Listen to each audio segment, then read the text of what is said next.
First year के अंदर total 6 subjects होते हैं और तमाम सब्जेक्ट्स की वेटेज इक्वल नहीं होती। 5 सब्जेक्ट्स ऐसे हैं जिनके 100 मार्क्स होते हैं और इस्लामियात के 50 मार्क्स होते हैं। कंप्यूटर साइंस आईसीएस वालों का होता है और केमिस्ट्री प्री इंजीनियरिंग का और बायो प्री मेडिकल का।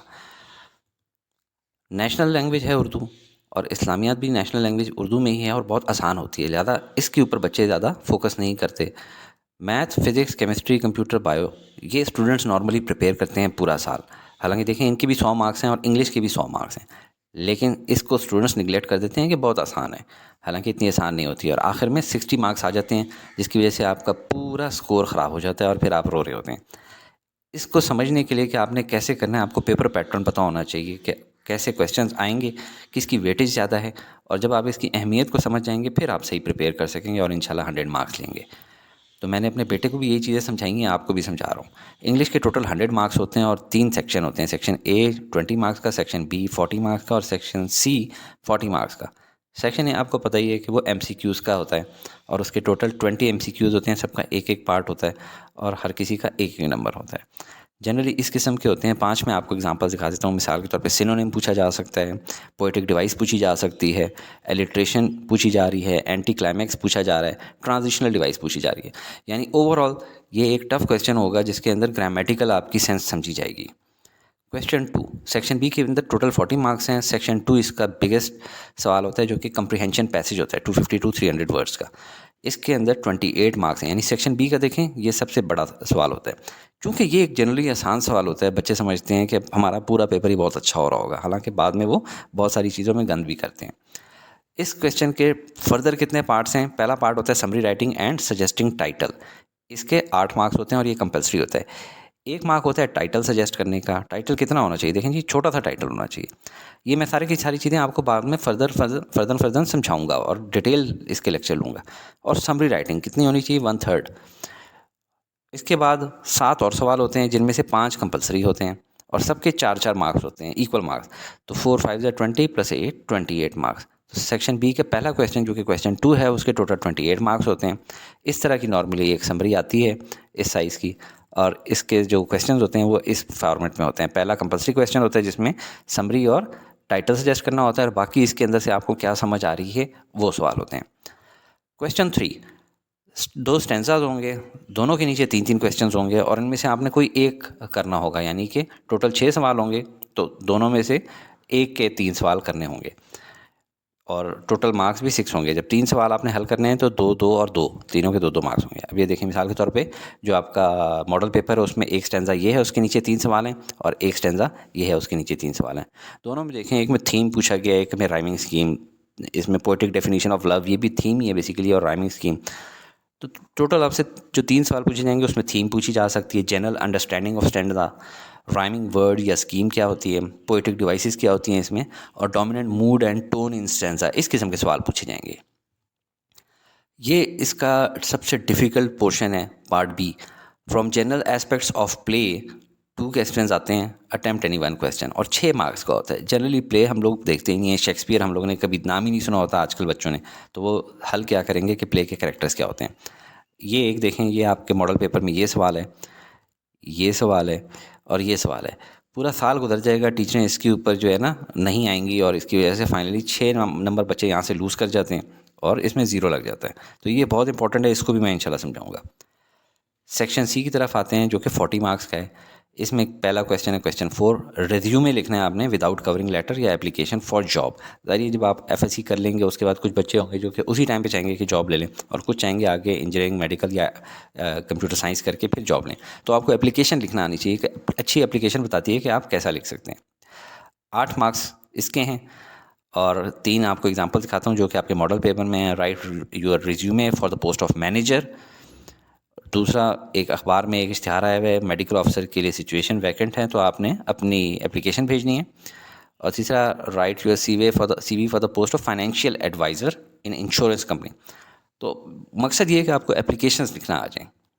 तो ये आसान सवाल होता है, उसको आपने अच्छे से सीखना है। 8 के 8 नंबर आपको मिल सकते हैं। Question 5, this question has 3 parts. इसमें 3 पार्ट्स हैं और टोटल इसके मार्क्स होते हैं 16। पहले 2 पार्ट्स के इसके 6-6 मार्क्स होते हैं और दूसरे आखिरी के 4 मार्क्स। और ये सबसे आसान है, मुफ्त के हलवा नंबर है। यूज 6 फ्रेजल वर्ड्स और टेंसेज आउट ऑफ 8, यानी 6 आपको गिवन, 8 गिवन है, 6 करने होंगे। ये इस तरह के होते हैं कि मिसाल के तौर पे आपने करना है, to adjust your to your low income you will have to dash your expensive, cut down your expenses, खर्चा कम करना है, ठीक है। इस तरह के आसान आसान। फिर फ्रेजल वर्ब्स भी आ सकते हैं, ठीक है। ये बहुत इजी है, ठीक है। I got carried away by his enthusiasm, बहुत ईजी है, इनके आपने आसानी से नंबर ले सकते हैं। फिर आ जाता है part B, use 6 correct forms of verbs adjectives out of 7, यानी 7 गिवन होंगे, 6 करने होंगे। देखिए पहले वाले में 8 थे, 6 करने थे, इसमें 7 गिवन है, 6 करने होंगे, और ये भी बहुत आसान होता है, 6 मार्क्स हैं इसके। और मिसाल के तौर पे ये ले लें, ही लिव अब्रॉड सिंस इसका होना चाहिए he is living abroad since 2010। बहरहाल आप ये ना देखें कि मैं अभी आपको ये नहीं करा रहा, इंशाल्लाह मैं आपके हर सवाल पे एक एक वीडियो बनाऊंगा और वो आपको इंशाल्लाह 100% मार्क्स की तरफ ले जाएगी। ये दूसरा एक मॉडल पेपर में से है और ये तीसरा मॉडल पेपर में से है, बहुत आसान है। तीसरा है पंक्चुएट पैराग्राफ, ये इस पूरे पेपर का सबसे आसान सवाल है, इसके 4 मार्क्स होते हैं और बच्चे इसमें गड़बड़ कर जाते हैं क्योंकि प्रैक्टिस नहीं की होती। इसकी भी मैं आपको प्रैक्टिस कराऊंगा। नॉर्मली आप देखें कि इसके अंदर कोई ना कोई पहला तो कैपिटल अक्सर मिस हुआ होता है, लेकिन इस वाले में नहीं है, इस वाले में कैपिटल मिस है, कहीं कॉमा मिस है, आखिरी फुल स्टॉप मिस कर देते हैं, तो 2 नंबर तो यहीं पे हैं। टोटल 8 गलतियां आपके सामने इन्होंने की होंगी और हर गलती का तकरीबन आधा नंबर होगा, तो 4 मार्क्स आप यहाँ से कैच कर लेते हैं। क्वेश्चन 6, सेकेंड लास्ट क्वेश्चन है, राइट एन एप्लीकेशन और फॉर्मल लेटर, 8 मार्क्स का होता है। और ये 3 जो क्वेश्चंस आ चुके हैं उसके मॉडल बेस्ड पेपर्स में वो हैं, write a letter to manager of factory asking permission for a party to visit the factory, आप किसी पार्टी को दिखाना चाह रहे हैं कि हाँ ये फैक्ट्री देखें आपको। Write a letter to chairman NCOC inviting his attention towards the wide spread of COVID, बहुत बढ़ गया उसके बारे में आप एक लेटर लिखना चाह रहे हैं, ठीक है। और ये इसके आप देखें कि टोटल 8 मार्क्स का है, 5 मार्क्स इसकी बॉडी के हैं, बाकी के 3 मार्क्स जो हैं ये ऊपर नीचे जो एड्रेस लिखा होता है, डेट लिखी होती है, यानी ये तो मुफ्त के हलवा नंबर है।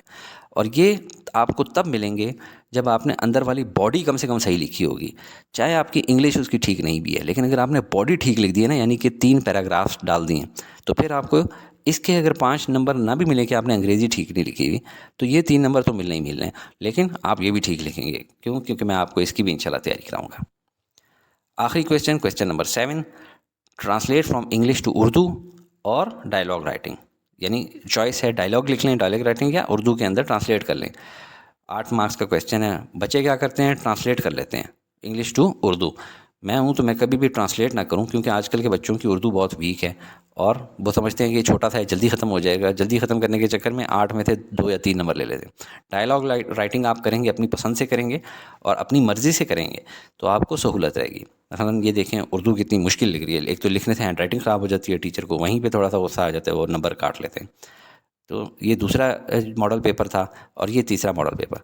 अक्सर प्रिपरेशन ऑफ प्लान्स के ऊपर बच्चों ने बात की करनी होती है, ठीक है। डायलॉग राइटिंग किस तरह की जाती है, स्टार्ट में इंट्रो होता है, ठीक है, दोनों आपस में बात करते हैं, ये फ्रेंड ए है, फ्रेंड बी, फ्रेंड ए है, फ्रेंड बी, ठीक है। ये लेकिन काउंटिंग में उस तरह से नहीं आती, करना है आपने स्टार्टअप, इसके बाद आपने 1 2 3 4 5, यहाँ पे 5 दिखाएं, टोटल आपने 8 सेट ऑफ टॉकिंग करने हैं, ठीक है। या मजीद ये इसने 6 दिखाए हैं और फिर फाइनल एक एक्स्ट्रो ख़त्म करने के लिए, एक्स्ट्रो यानी एग्जिट कर रहे हैं, तो ये फॉर्मेट होगा आपका, इसका 8 नंबर आपने लेने हैं। और ये 2 चीज़ें मैं आपको ऑलरेडी करवा भी चुका हूँ, फॉर्मल लेटर किस तरह लिखते हैं और डायलॉग राइटिंग। लास्ट ईयर मैं गेस्ट पेपर बना रहा था बच्चों के लिए, क्योंकि मेरे कोई अजीज़ बच्चे थे, उन्होंने कहा ये फॉर्मल लेटर और डायलॉग राइटिंग हमें सिखाएं, तो वो इनका लिंक नीचे डिस्क्रिप्शन में मौजूद है। और नंबर आपने 100 कैसे लेने हैं, एक आपने अटेंटिव रहना है क्लास में, 2 काम आपने टोटल करने हैं, क्लास में अटेंटिव रहना है और दूसरा जो मैं 15 से 20 वीडियोस अपलोड करूंगा इस साल, वो आपने ज़रूर देखनी है। और आइंदा इसी स्लाइड से हम शुरू किया करेंगे ताकि एग्जैक्टली बताऊं कि कौन सा सवाल आज हम लोग सीखेंगे। टोटल एक MCQ के अलावा आप देख रहे हैं आपके पास कितने महीने रह गए हैं। MCQ आप पूरा साल तैयार करते रहेंगे, बाकी 6 महीने रह गए और हमारे पास बाकी के 6 सवाल ही हैं। तो हर महीने में हम लोग एक सवाल, ज़रूरी नहीं है कि अक्टूबर में मैं क्वेश्चन नंबर 2 ही सिखाऊं और नवंबर में क्वेश्चन 3 सिखाऊं, लेकिन ये 6 के 6 सवाल मैं आपको इंशाल्लाह इन 6 महीनों में तैयार करा दूँगा। और ये सबसे मुश्किल सवाल है, ठीक है, एस्पेक्ट्स ऑफ प्ले वाला, तो इसके लिए आपने क्लास में अपने टीचर से भी रुजू करना है, उनको बताएं टीचर ये हमें ज़रा शुरू में ही सिखाएं, बिल्कुल आखिरी 1-2 दिन में ना सिखाएं। तो जिसको ये वीडियो पसंद आई है ज़रूर लाइक शेयर करें और कमेंट में ज़रूर लिखें कि आपको इन क्वेश्चंस का इस सब्जेक्ट का कितना वेट है। Thank you.